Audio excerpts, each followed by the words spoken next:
যখন স্বৈরাচারী শেখ হাসিনা বাংলাদেশ থেকে পালিয়ে যায় তখন কিন্তু তার শেষ ট্রাম্পকার্ডই ছিল সংখ্যালঘুদের উপর আক্রমণ।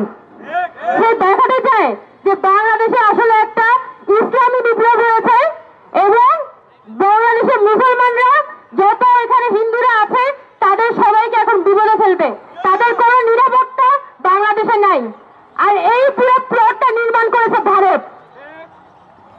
ভারতীয় মিডিয়া 5 আগস্টের পর থেকেই যেভাবে বাংলাদেশের সংখ্যালঘু প্রশ্নটাকে সামনে এনে উঠে পড়ে লেগেছে, সেই ধরনের কিছুই বাংলাদেশে হয়নি। এবং আমি মনে করি যে বাংলাদেশে যে বর্তমানে অন্তর্বর্তীকালীন সরকার আছে এটা তাদেরই একটা দায়িত্ব ছিল ক্ষমতা আসার পরপরই সারা পৃথিবীর কাছে এই বিষয়গুলো জানান দেয়া এবং ভারত যে অনবরত বাংলাদেশের জনগণের বিরুদ্ধে প্রপাগান্ডা চালিয়ে যাচ্ছে তাদের মিডিয়ার মাধ্যমে, তাদের সরকারের মাধ্যমে, এই বিষয়টা সারা পৃথিবীর কাছে পরিষ্কার করা তাদের পক্ষ থেকে খুবই জরুরি ছিল। কিন্তু সরকার তারা কিন্তু একটা দুর্বল অবস্থান দেখিয়েছিল, তারা বারবার ভারতকে ছাড় দিতে চাচ্ছিল।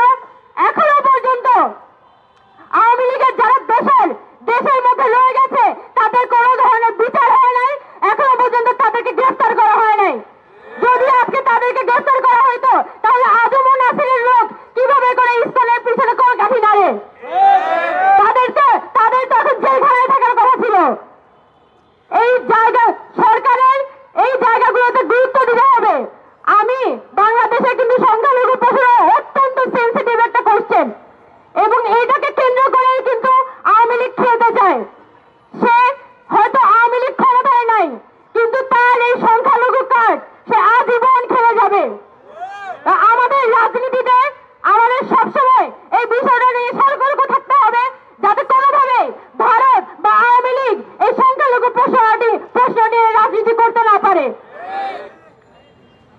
এই জায়গা থেকে গতকালকে যে হামলাটি হয়েছিল, গতকালকে যেভাবে করে ইসকনের পক্ষ থেকে এখানে গায়ে পড়ে এখানে হামলা করা হয়, গায়ে পড়ে এখানে ঝগড়া লাগানোর মতো, ওই যে থাকে না গ্রাম বাংলায় মানে ঘরের ভিতরে গিয়ে ঝগড়া করা।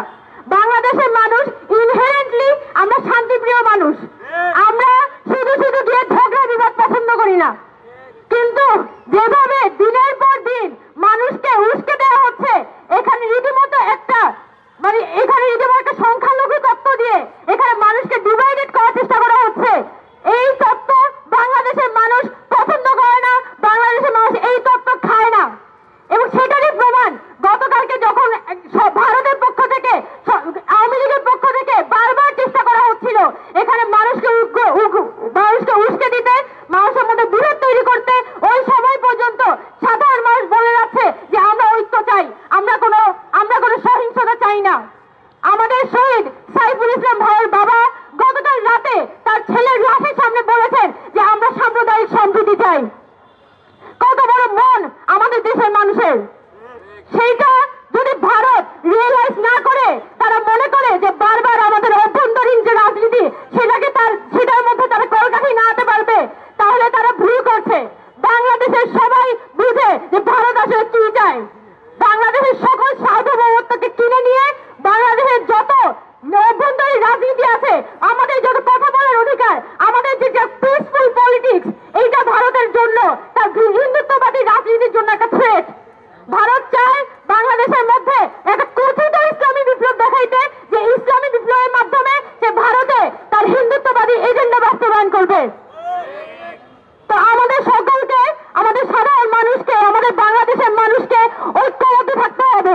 5 আগস্ট যখন শেখ হাসিনা চেষ্টা করেছিল শেষবারের মতো সংখ্যালঘুদের উপর আক্রমণকে দেখিয়ে সারা পৃথিবীব্যাপী একটা আলোড়ন তৈরি করতে, তখনও কিন্তু আমাদের সাধারণ মানুষ এখানে মন্দির পাহারা দিয়েছে, আমাদের যে সনাতন ভাই বোনরা আছে তাদের এলাকাগুলো পাহারাগুলো পাহারা দিয়েছে।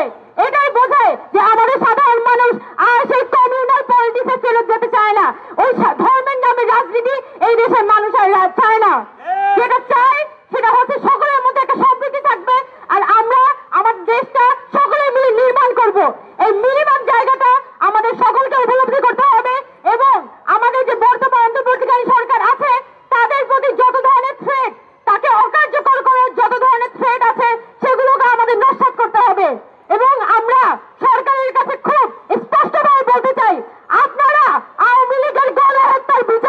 করেন।